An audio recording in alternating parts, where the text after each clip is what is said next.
Let's talk about a game that changed not just the RPG genre, but the entire landscape of video gaming forever.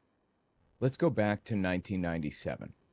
You're standing in a video game store, and there's this strange new PlayStation game with anime style characters and a mysterious blonde hero on the cover. The clerk tells you it's some Japanese role playing game that takes 60 hours to beat. You've never heard of Final Fantasy before, but something about that spiky haired protagonist draws you in. You take it home, pop it in your PlayStation, and suddenly you're thrust into a world so complex, so emotionally devastating, and so visually stunning that it rewrites your understanding of what video games can be. This is the story of Final Fantasy VII, a game that began as an ambitious experiment, became a cultural phenomenon, and nearly 3 decades later still haunts and inspires players around the world. Before we dive deeper into this epic tale, let's explore some fascinating secrets about Final Fantasy VII that even devoted fans might not know. The entire game was nearly developed for Nintendo's console, but tests showed the Nintendo 64's hardware and cartridge storage weren't sufficient for Square's ambitious vision.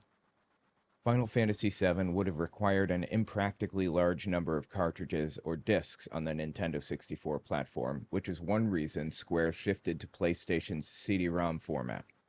The development team was massive for its time. Between 100 and 150 developers worked across Japan and the United States, when most games were made by teams of 20 people or fewer.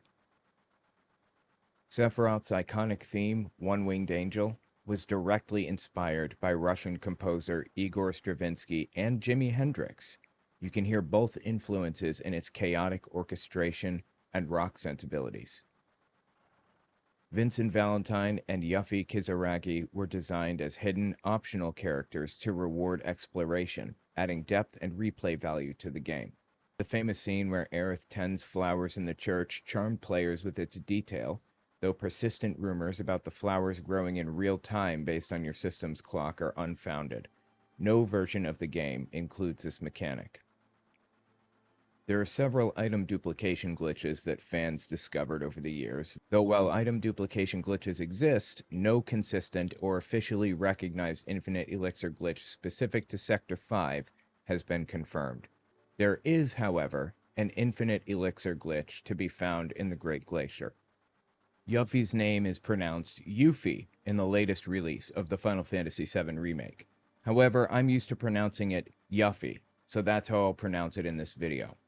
Aeris's name was originally spelled Aeris in the US release, but it was supposed to be spelled Aerith and pronounced kind of like Earth. They tried to link her name with her personality. I'm used to pronouncing that Aeris too, but I'll draw the line there and call her Aerith, how it's universally pronounced today. The story of Final Fantasy VII begins not with Cloud's strife, but with a company called Square facing an existential crisis. By the mid-90s, Square had built a reputation for beautiful, story-driven RPGs, but they were exclusively tied to Nintendo's platforms. The relationship was becoming strained as cartridge costs soared and storage limitations cramped their creative vision. Series creator Hironobu Sakaguchi had a deeply personal motivation for the themes that would define Final Fantasy VII. After losing his mother while working on Final Fantasy III, he became obsessed with exploring the concept of life and death through what he called a mathematical and logical approach. This philosophical foundation would become the bedrock of Final Fantasy VII's meditation morality, meditation mortality, legacy, and what it means to truly live. For newcomers to this world, Final Fantasy VII tells the story of Cloud Strife, a former soldier turned mercenary who gets swept into an adventure that starts as eco-terrorism and evolves into saving the planet itself. The game begins in Midgar, a massive industrial city built in towering layers. The wealthy live on the plates high above, while the poor struggle in the slums below. Cloud joins an eco-terrorist group called Avalanche, led by his friend Barrett Wallace, to bomb reactors owned by the Shinra Electric Power Company. These reactors are literally draining the life force from the planet, called Mako energy, to power their civilization. During one of these missions, Cloud reunites with Tifa Lockhart, his childhood friend from the mountain village of Nibelheim. He also meets Aerith Gainsborough, a flower seller with mysterious powers who turns out to be one of the last survivors of an ancient race called the Cetra, or Ancients. These people had a deep spiritual connection to the planet that modern humans have lost. The story takes a dramatic turn when the legendary soldier operative Sephiroth, once considered a war hero, murders the president of Shinra and steals the severed head of an alien creature called Genova, which is being kept in the Shinra headquarters. Sephiroth was once Cloud's superior and idol, but something drove him to madness 5 years earlier during a mission to Nibelheim. During that mission, Sephiroth discovered that he was the product of genetic experiments involving Genova's cells, conducted while he was still in the womb. Here's where the story gets complex. Genova is an extraterrestrial parasite that crashed into the planet 2,000 years ago. It nearly wiped out the Cetra by shape-shifting into their loved ones and manipulating them before striking. The surviving Cetra managed to wound and contain Genova, but at great cost to their civilization. When scientists found Genova's remains, they mistakenly believed it was a Cetra and began experimenting with its cells, trying to create human Cetra hybrids. Sephiroth was their greatest success, incredibly powerful, but psychologically unstable. Other experiments created the Soldier Program, where young men were injected with Genova cells and bathed in Mako energy to become super soldiers. After learning the truth about his origins, Sephiroth descended into madness and now seeks to become a god by summoning Meteor, a massive spell that will wound the planet so severely that all its life energy will flow to heal the injury. Sephiroth plans to merge with this energy and gain control over the planet itself, following in Genova's footsteps as a world destroyer.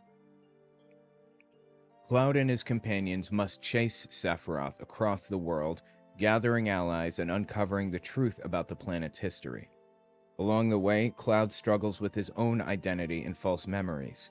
It turns out his recollections of being a soldier are largely fabricated, constructed from the experiences of his friend Zack Fair, who died protecting him. Cloud was actually just a regular Shinra infantryman who was experimented on with Genova cells after Sephiroth's breakdown. The most shocking moment comes when Aerith, while trying to summon Holy, a spell that can protect the planet from Meteor, is killed by Sephiroth in one of gaming's most emotionally devastating scenes. Her death forces the remaining party members to find another way to stop both Meteor and Sephiroth, leading to a final confrontation in the planet's core, where Sephiroth has been manipulating events from behind the scenes. Throughout the journey, players explore themes of identity, environmental destruction, and corporate power, and what it means to truly live versus merely exist. It's a story that works on multiple levels, as a straightforward save-the-world adventure, and as a deeper meditation on memory, trauma, and finding your place in the world. Initially, the game was envisioned as something radically different from what we know today. Picture this.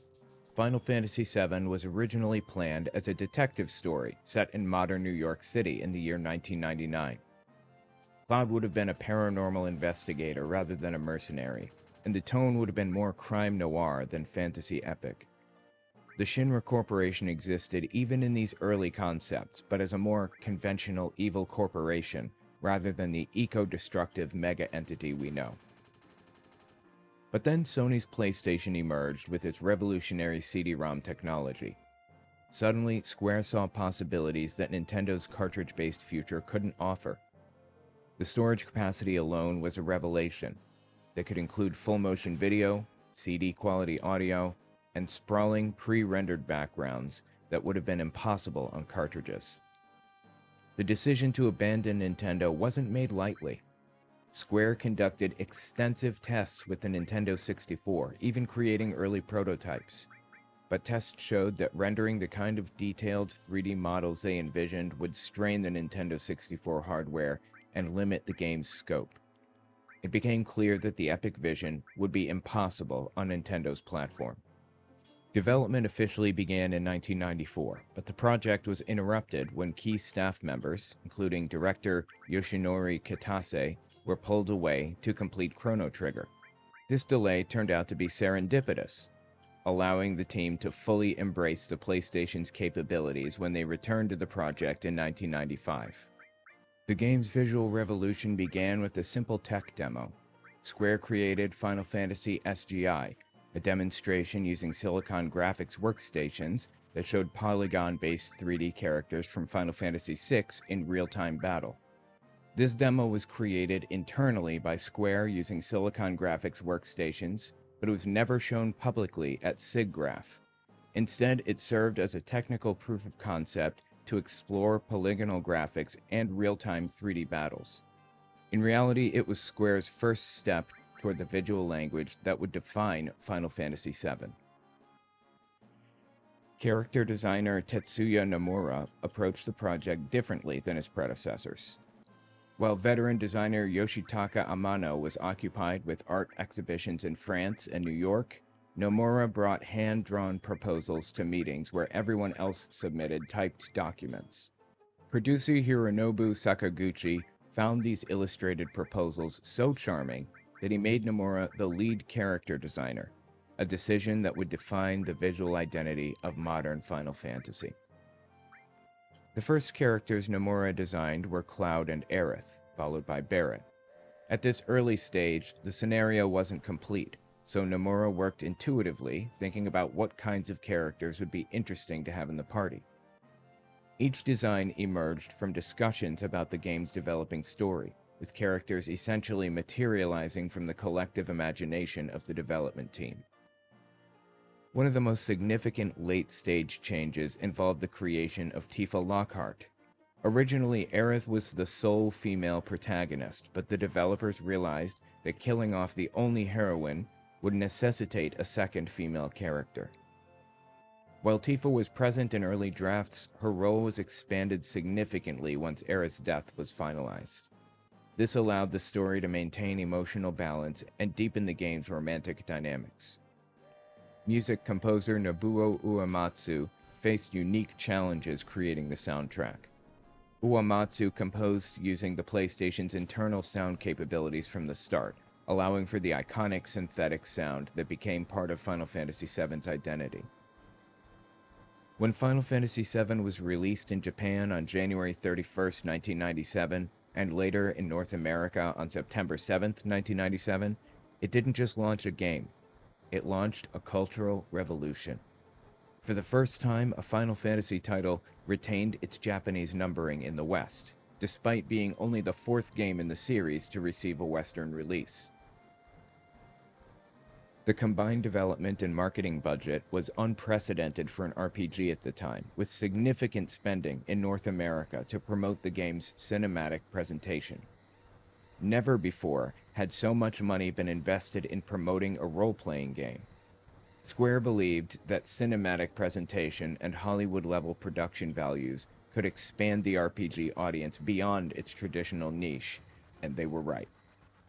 The game's impact on popular culture extended far beyond gaming. Final Fantasy VII's plot twists sparked massive discussion and fan theories, further cementing its legacy in entertainment media. Cloud's spiky hair and massive Buster Sword became iconic symbols recognized even by non-gamers. Final Fantasy VII proved that video games could tell mature, complex stories that rivaled traditional narrative media. Its themes of environmental destruction, corporate corruption, and personal identity resonated with audiences in a way that surprised even its creators. The game tackled heavy subjects: terrorism, mental illness, genetic experimentation, and the commodification of natural resources, with a sophistication that elevated the entire medium. The economic impact was equally significant. Final Fantasy VII became the fastest-selling Final Fantasy game at the time and helped establish the PlayStation as the premier console for RPGs. It demonstrated that Japanese games could find massive success in Western markets if presented properly, opening doors for countless other titles. Final Fantasy VII's setting remains one of the most compelling aspects of the game. Midgar, the sprawling industrial metropolis, serves as a character and a metaphor. The city's structure, wealthy elites living on plates high above the impoverished slums below, creates a visual representation of economic inequality that feels remarkably relevant today. The game's environmental themes weren't subtle. The Shinra Electric Power Company literally sucks the life force out of the planet to power their civilization, creating an allegory for fossil fuel consumption and environmental destruction that was ahead of its time. The eco-terrorist group Avalanche serves as the player's entry point into this world, making the player complicit in acts of terrorism while simultaneously positioning them as environmental heroes. Cloud Strife himself embodies the game's themes of fractured identity and unreliable memory. His journey from confused mercenary to understanding his true past mirrors the player's own discovery of the game's deeper mysteries. The famous plot twist revealing Cloud's false memories and his real relationship to Zack Fair remains one of gaming's most effective narrative reversals. Sephiroth, the silver-haired antagonist, operates on multiple levels as a villain. On the surface, he's a godlike being seeking to wound the planet and harness its power. But deeper examination reveals him as a victim of corporate experimentation, a genetically modified soldier driven mad by the discovery of his origins. His relationship with Cloud, part mentor, part dark reflection, creates a psychological complexity rarely seen in video game antagonists.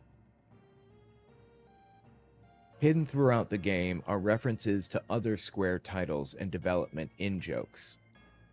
In the Gold Saucer's Monster Hotel, interacting with a caged pumpkin triggers Kefka's mechanical laugh from Final Fantasy VI.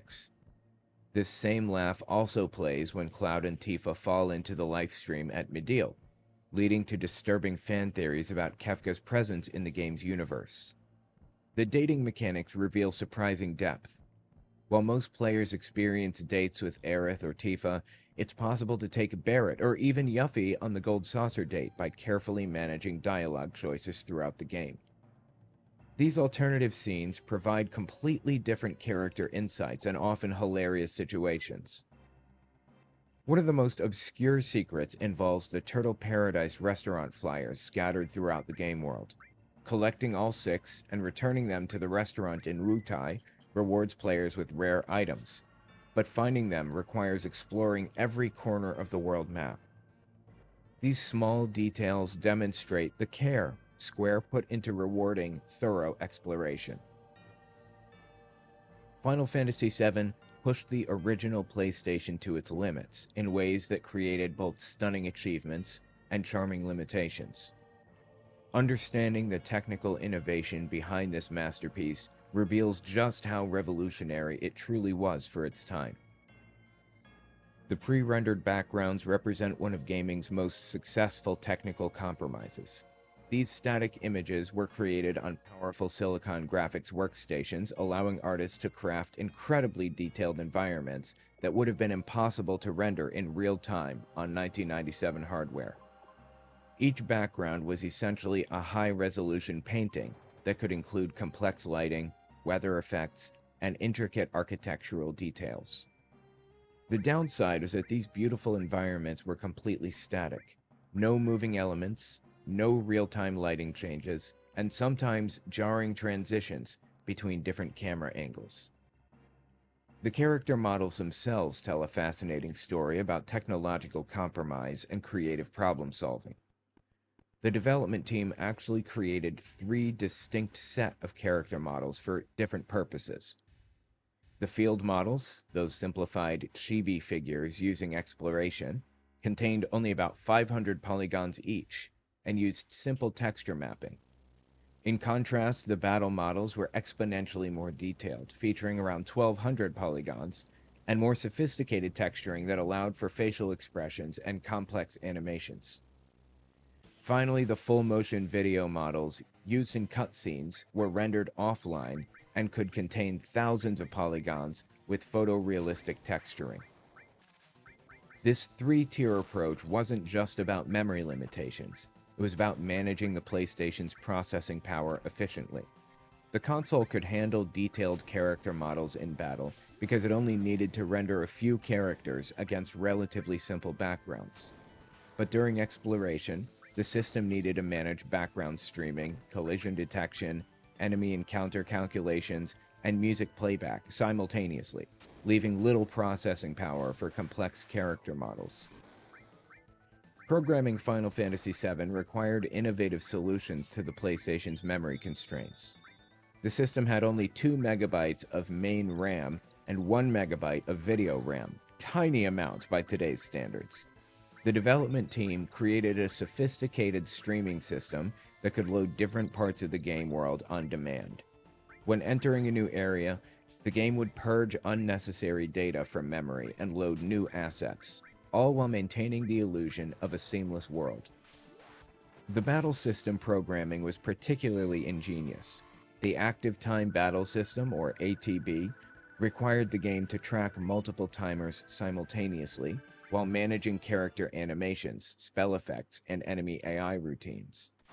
The programmers created an elegant queue system that could handle dozens of simultaneous actions while maintaining smooth frame rates. This became even more complex when summon animations entered the picture. Sequences like Knights of the Round required the system to load entirely new asset sets while maintaining battle state information. Music implementation presented unique challenges that shaped the game's distinctive sound. Nobuo Uematsu composed using traditional MIDI sequencing, but the PlayStation's sound chip required custom programming to achieve the desired results. The system could play 24 simultaneous audio channels, which sounds generous until you consider that a single summon animation might require multiple music layers, sound effects, and voice samples playing concurrently. The famous loading time optimizations reveal the development team's deep understanding of the CD-ROM medium limitations. Average seek times on PlayStation drives could reach several seconds, potentially breaking immersion during frequent transitions. The programmers cleverly arranged data on the disk to minimize seek distances and implemented predictive loading that would begin streaming likely needed assets before players reached them. Battle encounters were timed to coincide with data loading, and even the classic Final Fantasy victory fanfare served a technical purpose, giving the system time to load the next area's assets. Full-motion video integration required perhaps the most sophisticated technical work. The PlayStation could decode MPEG video streams, but memory limitations meant that full-motion video sequences had to be carefully choreographed with gameplay elements. The seamless transitions between real-time graphics and pre-rendered video, like the transitions between full-motion video and gameplay during key moments at the reactor or during the motorcycle escape, required frame-perfect timing and careful asset management. The game's ambitious scope also created unique localization challenges that had technical implications.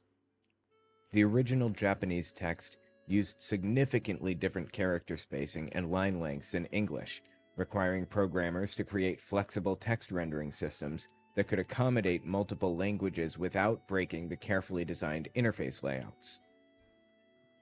This was complicated by the fact that certain scenes were tightly integrated with timing-sensitive sequences, meaning text changes could affect pacing and even technical performance.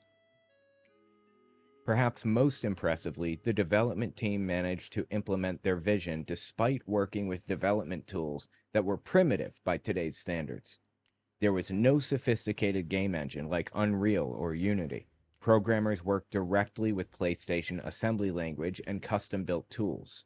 The fact that they created such a polished, complex experience using these limited resources speaks to the exceptional skill of the development team. Perhaps most impressively, the development team managed to implement their vision despite working with development tools that were primitive by today's standards. There was no sophisticated game engine like Unreal or Unity. Programmers wrote much of the game in C++ and assembly, using custom-built tools tailored to the PlayStation's hardware. C++ introduced a powerful structure for organizing code using large data objects called classes, but many systems of the era couldn't create or manage class stacks. These advanced structures consumed too much memory and processing power. By contrast, the C language didn't support classes at all, and only had to manage a simpler function stack. That Square was able to build such a polished, complex experience using a language as demanding as C++ on hardware that barely supported it speaks to the exceptional skill and ingenuity of the development team. The game's final technical achievement was its stability and polish. Despite pushing the PlayStation hardware to its absolute limits, Final Fantasy VII was remarkably stable for such an ambitious title.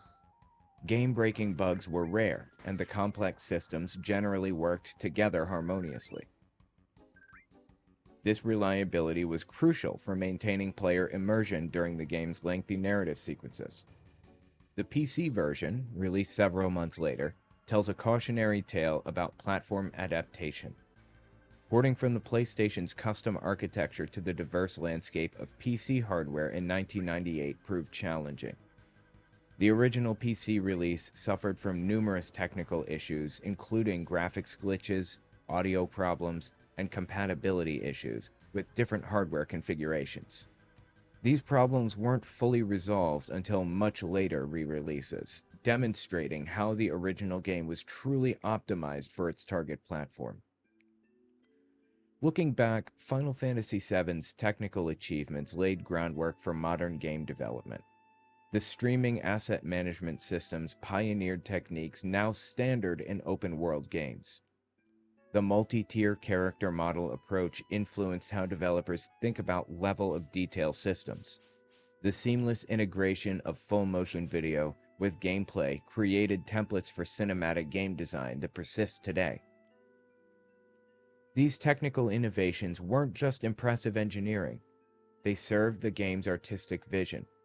Every technical decision, from the simplified field models to the elaborate summon sequences, was made in service of creating emotional impact and narrative immersion.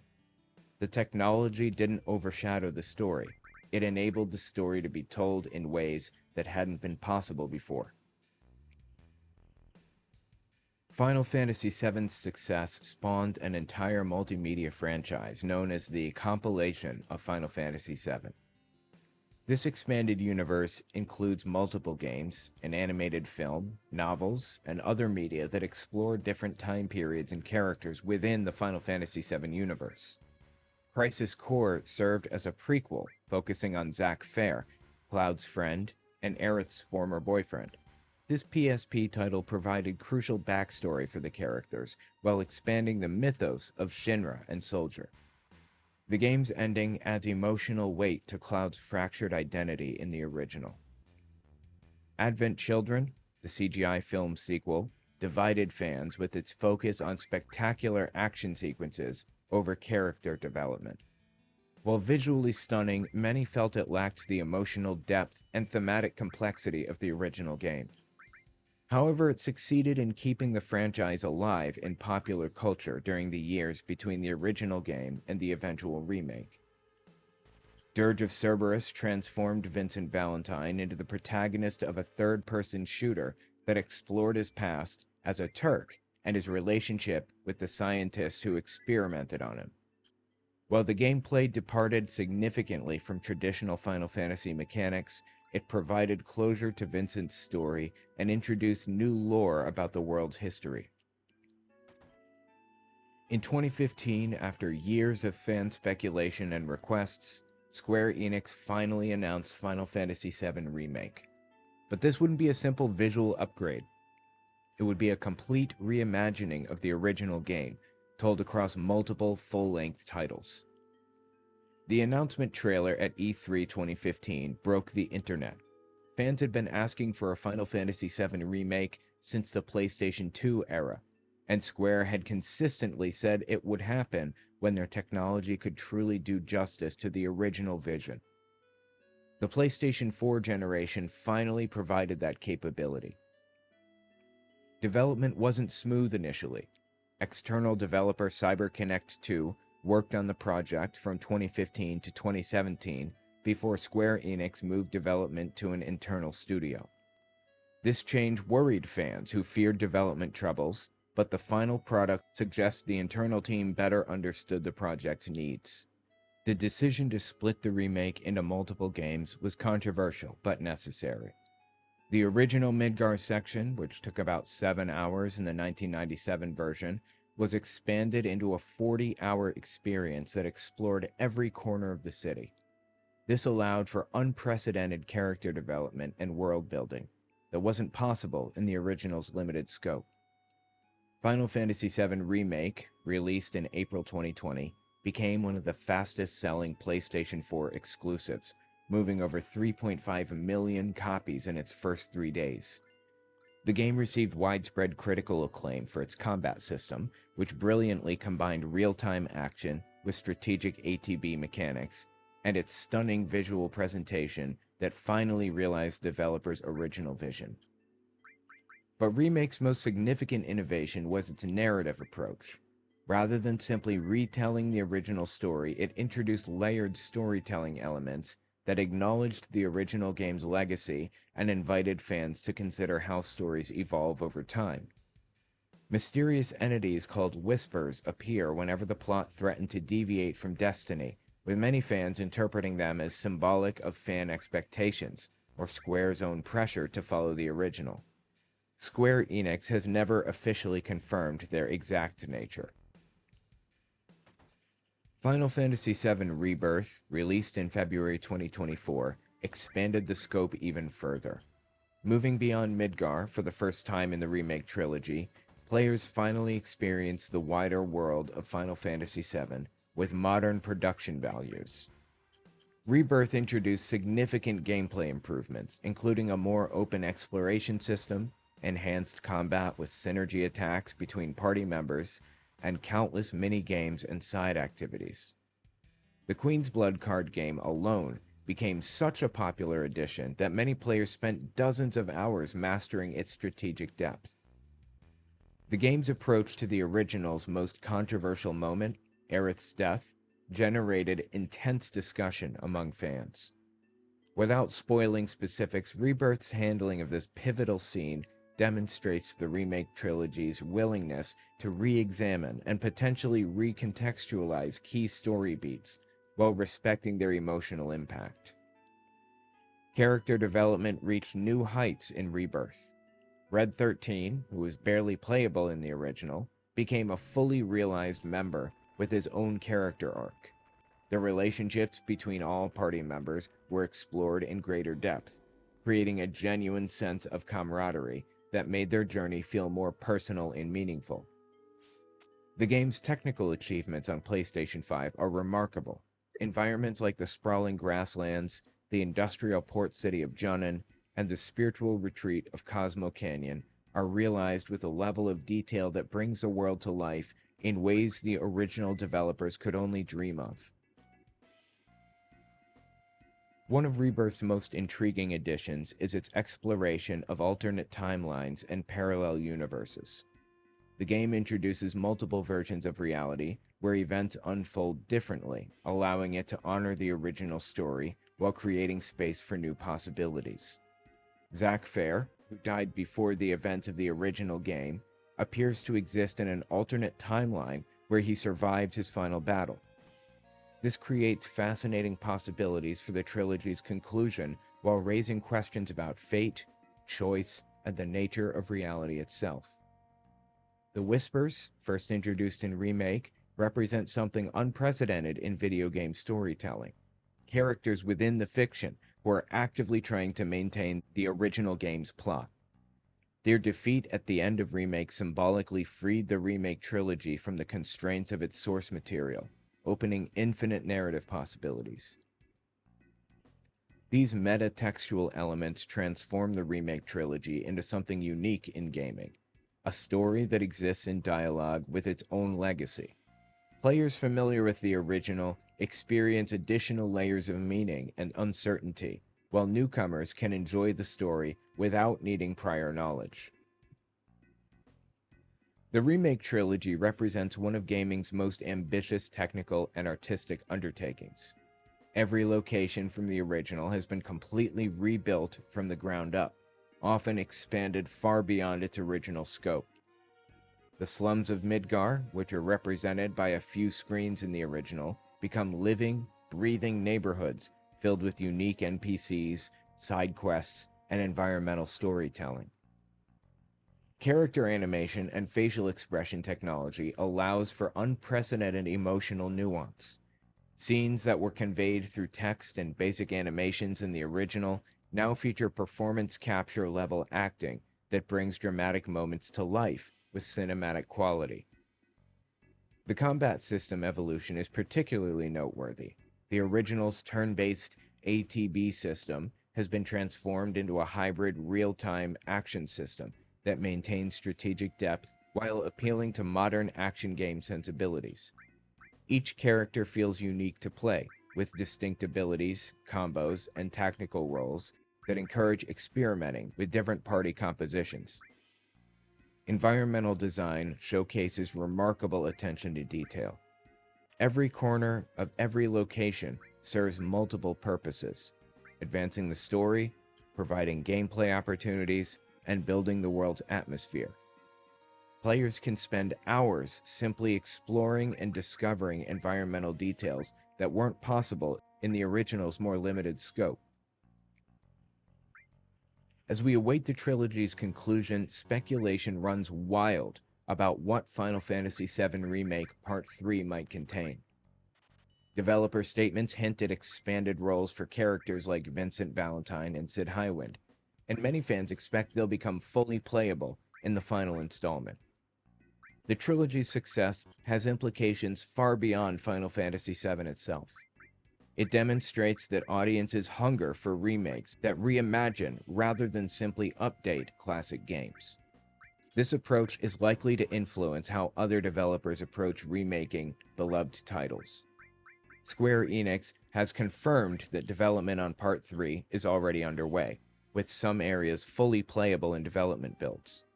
Based on the timeline between Remake and Rebirth, fans might expect the conclusion around 2027 or 2028, though official confirmation remains elusive. The cultural impact continues to grow. Final Fantasy VII has introduced entirely new generations to the characters and themes that captivated players in 1997. Streaming platforms and social media have allowed people to share their reactions to iconic moments, creating communal experiences around individual story beats. What makes Final Fantasy VII so enduring? Perhaps it's the way the game operates on multiple levels simultaneously. On the surface, it's an epic adventure about saving the world from a godlike villain. But beneath that, it's a meditation on identity, memory, environmental responsibility, and what it means to truly live rather than merely exist. The game's themes have only become more relevant over time. Corporate power consolidation, environmental destruction, and the psychological toll of modern life all feel more pressing now than they did in 1997. Cloud's struggle with false memories and constructed identity resonates in an era of social media personas and deepfake technology. The character relationships remain some of gaming's most compelling. The love triangle between Cloud, Aerith, and Tifa sparked decades of fan discussion, not because it was salacious, but because all three characters were fully realized individuals with understandable motivations and genuine chemistry. These weren't video game stereotypes, but complex people navigating impossible circumstances. Sephiroth's villainy works because it's rooted in genuine tragedy. His discovery of his origins and his subsequent madness create a villain who's simultaneously terrifying and pitiable. He represents the ultimate consequence of corporate experimentation and the dangers of playing God with human genetics. As we reflect on Final Fantasy VII's journey from ambitious PlayStation experiment to multimedia phenomenon to modern remake trilogy, its significance becomes clear. This isn't a video game. It's a cultural touchstone that demonstrated the medium's potential for sophisticated storytelling, emotional depth, and thematic complexity. The game succeeded in bridging the gap between niche Japanese RPGs and mainstream Western entertainment. It proved that audiences would embrace lengthy, complex narratives if they were presented with sufficient production values and emotional investment. It showed that video games could tackle serious subjects while still providing escapist entertainment. More than that, Final Fantasy VII created a template for how games could evolve and reinterpret themselves across generations. The Remake Trilogy's approach to honoring the original while creating something new provides a roadmap for how beloved properties can remain relevant across decades. The technical innovations, from 3D graphics to seamless FMV integration to modern real-time combat systems, represent gaming's continuous evolution. But the true innovation lies in the game's emotional intelligence. It's understanding that players don't just want to save the world. They want to understand why it's worth saving.